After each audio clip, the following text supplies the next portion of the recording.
You ask Tiger to solve. This deals with linear equations with one unknown. The final result is x equals 36.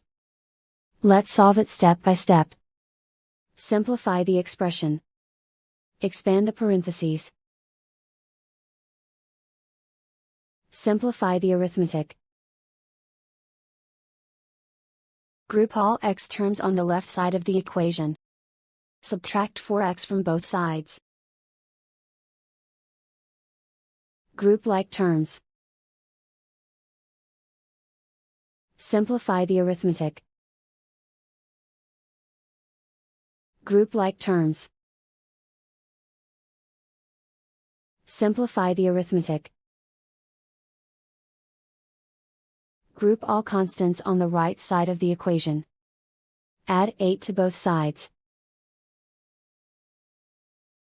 Simplify the arithmetic.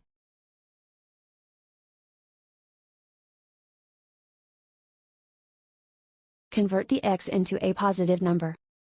Multiply both sides by -1.